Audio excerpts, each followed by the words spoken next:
Let's get to this week. We're going to start off with the Thursday nighter, Giants-Eagles. This opened up as the Eagles as 6-point favorites. They are now 4-point favorites. There are a couple 4.5s on the board. This total opened up at 45.5. It is down to 43.5. 67 Fahrenheit, partly cloudy, 5 miles per hour on Thursday night. It is a beautiful evening. The Eagles have beaten the Giants 7 straight times and 11 of 12. Eagles almost pulled off a miraculous comeback. 22 fourth-quarter points in their 30-28 loss at home to the Ravens. They finished the game with only 2 healthy starters on offense. So Wentz and center Jason Kelce. Miles Sanders suffered a knee injury. Tight end Zach Ertz went down with an ankle injury. Both are not expected to be in the lineup against the Giants on Thursday. Wentz went 21 of 40 for 213 yards, 2 TDs, 0 picks. He also ran 5 times for 49 yards. Jalen Hurts looked very good. He's expected to be used more moving forward. Overall, Hurts has been on the field for 18 snaps this year, and the offense has gained 180 yards on those plays. The O-line's in shambles.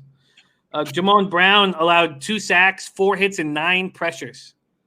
That was his first start since last season with Atlanta. If Johnson and Driscoll can't play, Brett Toth will become the 4th offensive lineman to make his first career start. Peterson's awaiting medical updates. He's optimistic that Deshaun Jackson, Alshon Jeffrey, Lane Johnson will be available. Travis Fulgham keeps making plays since his debut week 4. 6 catches for 75 yards. Jake Elliott missed a 52-yard field goal at the end of the first half. He's 7 for 10 overall, 1 for 4 from beyond 50. And Ertz expected to miss a few weeks. Defensive tackle Malik Jackson expected to be out at least 1 game. So is Driscoll. They're in trouble. Safety Kavon Wallace didn't practice on Monday. Let's start with the Eagles. What did you think of that big comeback that went for naught? And what do you think of them as a 4-point favorite here at home on Thursday night? Well, I don't put a ton of stock into the comeback, mostly because it's one of those foot off the gas situations. It's not like it was an overly impressive feat. I just think this is too many points to give a team with this many injuries. This is the closest I've come to wanting to bet on a Thursday nighter so far this year, because I do lean Eagles. They are the better team, even with the injuries. I know Dennis Garcia is not going to agree with me here, but you know what? Prince of the City and I finally agree. This is shit versus shit. This is a very ugly game. The reason I lean Eagles is because of their defensive front. They still have an incredibly talented defensive front on a garbage football team. And who are they facing? A guy who loves to give the ball away. He fumbles, he throws picks. Danny Dimes flashes such brilliant potential at times. He throws a pretty ball. Every now and then he shows off his athleticism, but the guy cannot protect the football. So for that reason, I lean Eagles. However, that number of injuries, like you said, they finished the game with only 2 starters in. That's San Francisco level injuries. That's you're playing with the practice squad players coming in. It really depends on how these injuries shape up through the week, and I see that line is dropping a bit. It's just you gotta wait. I don't know. Personally, I think you want to wait on this to see if it drops a little more. I still lean Eagles in this. I'm kind of tempted to take it, but man, Dennis Garcia is an Eagle fan. Please tell me how good they are. I want to hear it. I can't, Dennis. I want to tell you how good they are. I can tell you this. A couple of years ago, they won the Super Bowl. So you gotta like that. But they're not going to win the Super Bowl this year. They're too banged up. They're not good even when they're not that banged up. They kicked the shit out of the Niners. That was exciting. Come on, Dennis, enjoy that. Let's talk about these Giants now. Focus over on them. Judge got his first win of the year. Giants got their first win of his coaching career. Giants got their first win of the year, 2019 at home over Washington. It was pretty ugly. The offense was limited to 240 yards. Daniel Jones was just 12 of 19 for 112 yards, 1 TD, 1 interception. The wide receivers, as a group, had just 5 catches for 71 yards. Danny Dimes ran 7 times for 74 yards. Devonta Freeman ran 18 times for 61 yards. But it was the defense that set up the offense. The defense scored the game-winning touchdown on a fumble return. And DJ, his TD pass to Darius Slayton was set up by Bradbury's interception. Now, Kyle Fackrell, linebacker, has had 2 very big games back-to-back. And Ryan Lewis has stepped up a corner spot, so they finally have a suitable partner for Bradbury, it looks like. Linebacker Tate Crowder, hamstring. Safety Adrian Colbert, shoulder. Cornerback Darnay Holmes, neck. They all didn't practice on Monday. They're all questionable. Slayton is limited with his foot. And there is a chance that receiver Sterling Shepard will be good to go. He comes off injured reserve this week. So there still is a chance that Sterling Shepard will be there. At this point, what do you think of these Giants? And is there a move that you're going to make? Also, when you're discussing this spot, tell me about this total that's gone from 45.5 to 43.5. Well, I'll address that first. I do think this under is the most enticing thing right now because you got to figure the Eagles offense is going to struggle with the number of injuries they have. You know, through everything that they've dealt with injury-wise with all their receivers all year, at least you've been able to say, with regards to Wentz, at least he still has Ertz. But now he doesn't have Ertz. So just to get back over to the Giants for a second, they just, even when they're healthy, they're not an exciting team. They don't put up a ton of points, a lot of it because Danny Dimes is giving that ball away. So I would probably lean under in this contest. I understand why it's being bet down right away because it opened up a bit high. I still think it's in play personally. Sitting at 43.5. There are 4.5 on the board. Christian Rubis brought up the exact thing that scares me about playing the under is the fact that Danny Dimes gives up that ball, and therefore you could have excellent field position for Wentz to throw it to himself. I don't know. I don't even know who's going to play for them this week. That's why this is so hard to bet. But definitely lean Eagles, definitely lean under. Even at 43.5, it's still very much in play.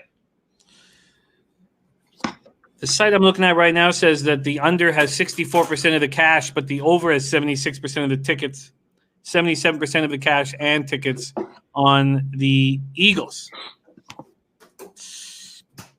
Slots 45 says not betting this game, but Wentz never gave up against the Ravens.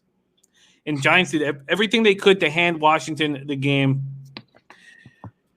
I can't sit here off a 7-3 week, my best week so far in the year, finally get my head back above positive units, and I don't feel comfortable making a move here. There's not an angle that jumps out at me. Is there a team total angle? Is there, if you think one team is going to struggle scoring points, would that be the Giants? And if so, would you think about a team total under in that regard?